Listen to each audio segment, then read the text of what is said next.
이젠 늦었다라고 생각이 들었는데 마지막 순간에 상황이 완전히 달라지는 경우가 종종 있습니다. 기억하실 것 같은데요. 2018년 미국은 아니고 태국에서 있었던 일이 있습니다. 2018년 6월 13일이었는데 태국의 치앙라이 주 북부에 있는 곳에서 한 동굴에서 유소년 축구팀하고 이제 코치가 이제 전환이 됐던 적이 있습니다.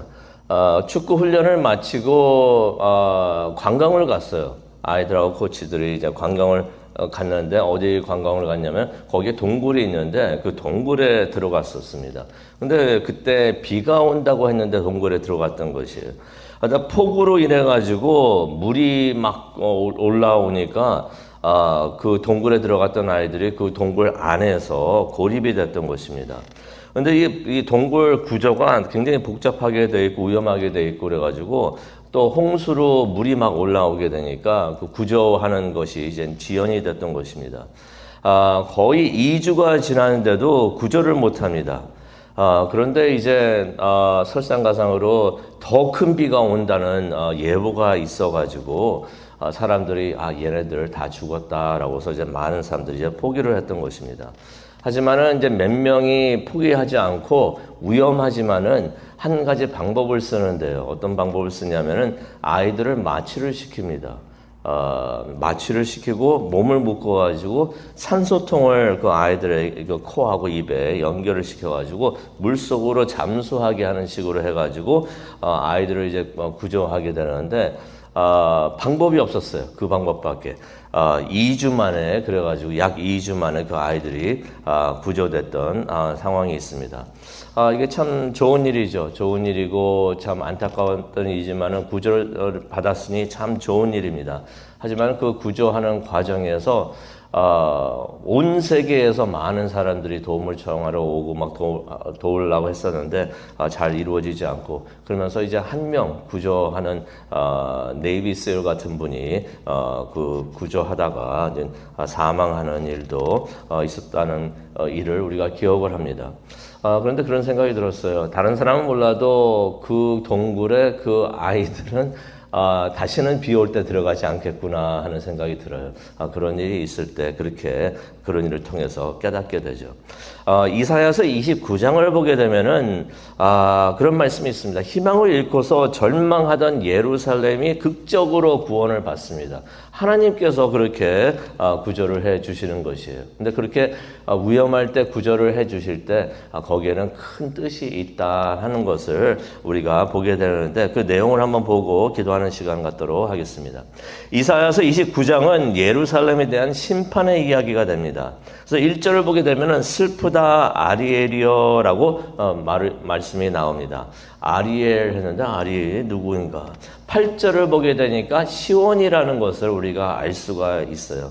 성경 공부를 하다 보면은 궁금한 것을 다른 성경 구절을 통해서 답을 찾을 수가 있는데 아리엘이 시온이구나 하는 것을 8절을 통해서 우리가 볼 수가 있습니다.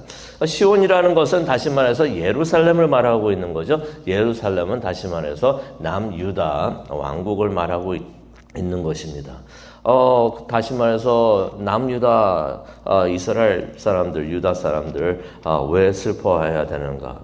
재앙이 예루살렘을 향해 오고 있기 때문에 그렇습니다. 근데 이게 그냥 재앙이 아니라 하나님의 심판이었던 것이에요. 2절을 보게 되니까 하나님께서 그렇게 말씀을 하십니다. 내가 아리엘을 괴롭게 하리니. 하나님께서 괴롭게 하신다는 것이에요.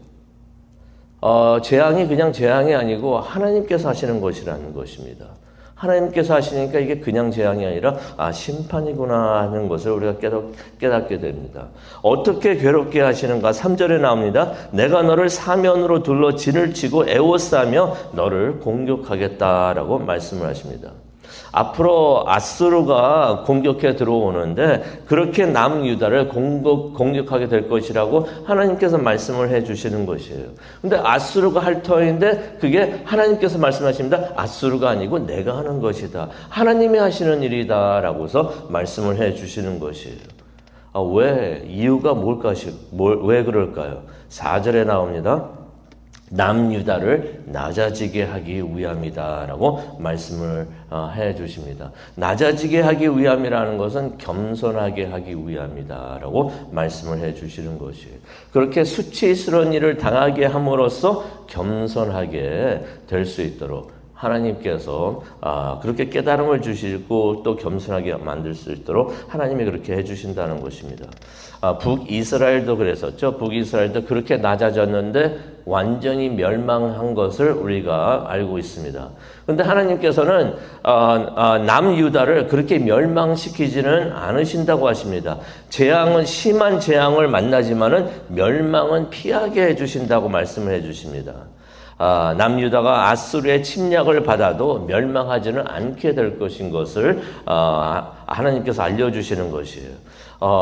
아수르가 공격을 해오는데 하나님이 하신다고 그러셨죠. 근데 하나님께서 그 공격하는 아수르를 또 물리쳐 주신다는 말씀을 해 주시는데 5절을 보게 되면은 하나님께서 그 아수르를 갑자기 순식간에 흙먼지같이 티끌같이 만들어 주시고 또 바람에 흩날리는 겨처럼 만드실 것이다 라는 말씀을 하십니다. 이 아수르가 남유다를 겸손하게 하게 하는 그러한 도구로서 사용하지만은 이 아수르가 이전에도 우리가 봤지만은 아수르가 선을 넘습니다. 도를 넘습니다. 하나님의 뜻을 어기고 그렇게 행동을 했던 것이에요. 그래서 하나님께서 그러한 아수르를 벌하시는데 6절에 나오죠. 어떻게 하시는가? 번개와 지진과 큰 소리와 해오리 바람과 폭풍과 불꽃으로 아수르를 징벌하실 것이다 라고서 말씀을 하십니다. 그러면서 이제 남유다를 치는 나라들이 한순간에 꿈같이 사라질 것이다 라고 말씀하십니다. 그러면서 이제 8절에 이런 말씀하시죠. 시온산과 싸우는 모든 민족들은 이렇게 될 것이다. 아수르도 그렇게 되지만 나중에 또 바벨론도 그렇게 되는 것을 우리가 알 수가 있습니다. 근데 그런 생각이 들어요. 하나님 힘든 일 주셨다가 또 구원도 하시고 구원하실 거 왜 이렇게 힘든 시련을 겪게 하셨을까? 그럴 만한 이유가 있었습니다. 남유다가 영적으로 무척이나 타락했던 것이에요. 9절부터 12절을 보게 되면은 그들의 영적 상황을 우리가 알 수 있는데 앞을 보지 못했다고 합니다.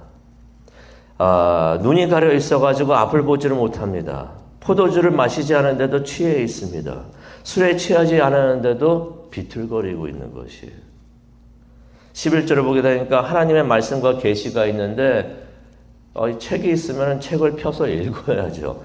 그런데 하나님의 말씀이 봉인된 책과 같은 것이에요. 글을 읽을 수 있는 사람도 이게 열리지 않으니까 알 수가 없어요. 또 글을 또 읽을지 몰라가지고 책을 읽지 못한다는 것이에요. 하나님의 말씀이 있는데 이게 봉인된 책과 같아가지고 11절과 12절에 나옵니다. 그것을 읽고 깨닫는 사람이 하나도 없다. 말씀을 읽고 묵상을 하지 않으니까 앞을 보지를 못하는 것이에요. 또 어떤 일을 했는가? 마음에도 없는 예배를 드리고 있었던 것이에요. 13절에 나오죠. 주께서 이르시되 이 백성이 입으로는 나를 가까이 하며 입술로는 나를 공경하나. 예배한다는 얘기죠. 그들의 마음은 내게서 멀리 떠났다라고 말씀을 하십니다. 예배를 안 드린 게 아니에요. 예배를 드립니다. 하지만은 입술로만 했다는 것이에요.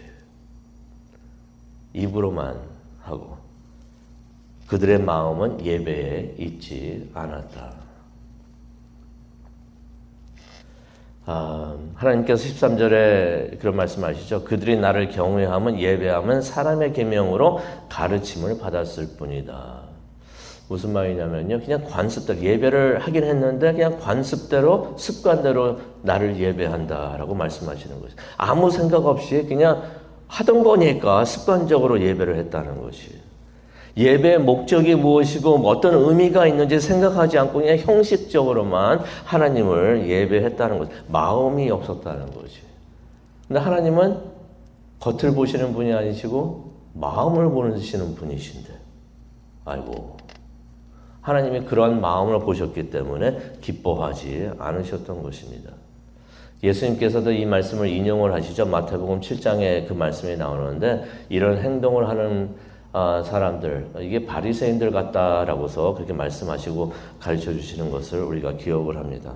또 그들이 무슨 일을 했는가? 하나님을 모독을 했다고 합니다. 15절과 16절에 나오죠. 그들이 그러면서 이거 우리가 이러는 거 누가 본다고 누가 알겠어 라고 생각을 한다는 것이에요. 하나님을 두고 말하는 거죠. 속으로 하나님이 그래도 하나님 속으로 그렇게 생각을 한다는 것이에요. 그래서 16절을 보게 되면 토기장이가 되시는 하나님을 진흙으로 여겼다라는 말씀이 나옵니다. 만들어진 것이 만드시는 분에게 총명이 없다. 하나님이 이래도 몰라 라고서 그렇게 생각을 했다는 것입니다. 이게 얼마나 교만함의 극치인가. 그래서 16절에 나오죠. 그들의 패역함이 심했다라고서 말씀이 나옵니다. 그래서 그들이 수치를 당하는 것입니다. 수치를 당하고 낮아지게 되는 일을 당했던 것이에요. 그런데 하나님께서는 그들을 그냥 망하게만 두지 않으십니다. 그들을 구원을 하시는 것이에요. 그래서 17절을 보게 되니까 광야 같은 레바논이 기름진 밭이 되게 하시고요. 18절에 보게 되니까 그날에는 듣지 못하던 자가 하나님의 말씀을 듣고 보지 못하던 자가 어둠 속에서도 보게 될 것이다. 불이 없는 데서도 이제 보게 되게 하나님께서 그렇게 구원해 주시고 은혜를 내려 주신다는 것입니다. 19절을 보게 되니까 겸손한 사람이 하나님을 기뻐하고 가난한 자가 하나님을 즐거워하게 될 것이다. 그런 일을 겪으면서 시련을 겪으면서 남유다 왕국이 어느새 겸손한 사람이 되었던 것이에요. 겸손한 사람이 되고 가난한 사람이 되어가지고 낮아지고 또 하나님을 의지하는 사람이 되고 그렇게 하나님을 기쁘게 하고 즐거워하게 되었다. 하나님의 심판으로 겸손하게 된 사람들이 하나님을 높인다는 말씀이 있습니다. 하나님을 의지하면서 주 안에서 즐거워하게 된다라는 말씀이 있는 것입니다. 22절을 보게 되니까 그래서 구원받은 야곱이 더 이상 부끄러움을 당하지 않을 것이고 그들이 하나님을 예배할 것이다 라는 말씀이 23절에 나옵니다. 솔직히 아수르 공격 그때만 구원받아가지고 이렇게 변했던 것은 아니죠. 아수르가 있었는데 그때도 또 교훈을 깨닫지 못하고 또 죄악을 범하다가 나중에는 바벨론에 의해서 완전히 멸하고 근데도 하나님께서는 계속 구원을 하시면서 은혜를 베풀어 주시는 것을 우리가 보게 됩니다. 오늘 이 말씀 우리가 기억하면서 우리가 기도하는 시간을 갖기를 원합니다. 이스라엘이 위급한 순간을 맞이하지만은 그 위급한 순간 이게 다 끝났다라는 생각이 들지만 그게 심판이 아니었던 것이에요. 하나님께서 돌아오게 하시려고 그런 교훈을 주셨다 하는 것을 우리가 24절을 통해서 말씀을 해주십니다. 심판이 아니라 교훈을 주신다는 것을 우리가 깨닫게 되는 것입니다. 우리도 때로는 시련을 겪을 때가 있어요. 왜 이런 일이 생기는 것인가? 하나님께서 우리에게 주시는 메시지가 있는 것입니다. 심판이 주님이 주시는 교훈이 될 수 있도록 우리가 하나님의 뜻을 깨닫고 또 하나님 앞에 돌아가는 우리 모두가 되기를 원합니다. 시련을 통해서 겸손해지고 하나님께 더 가까이 나가는 우리 모두가 될 수 있도록 그래서 하나님께서 들려주신 걸 듣고 또 하나님께서 말씀해 주시는 것을 보면서 우리가 나아갈 수 있는 앞길을 보면서 나아갈 수 있는 우리 모두가 될 수 있도록 우리 이 시간 기도하기를 원합니다. 우리 다 함께 기도하시겠습니다. 하나님 감사합니다. 이사야서 29장을 통하여 다시 한번 깨닫게 해주시니 정말로 감사합니다.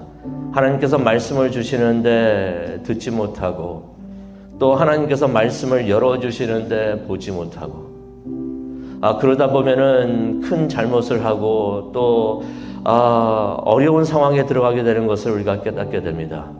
하지만 하나님께서 은혜로서 우리를 구해 주시고 사랑해 주시고 도와주시는 것 하나님께로 가까이 나가고 겸손해지고 더욱더 낮아질 수 있도록 하나님께서 우리에게 그런 은혜를 주시는 줄로 믿습니다. 그것을 깨닫고 항상 낮아지고 겸손해지고 하나님께서 주시는 그 교훈을 깨달을 수 있도록 하나님 은혜 내려 주시옵소서. 지금 기도하기를 원합니다. 기도를 통해서 말씀을 통하여 우리의 귀가 열리고 우리의 눈이 열릴 수 있도록 하나님 인도하여 주시옵소서. 감사합니다. 예수님의 이름으로 기도합니다.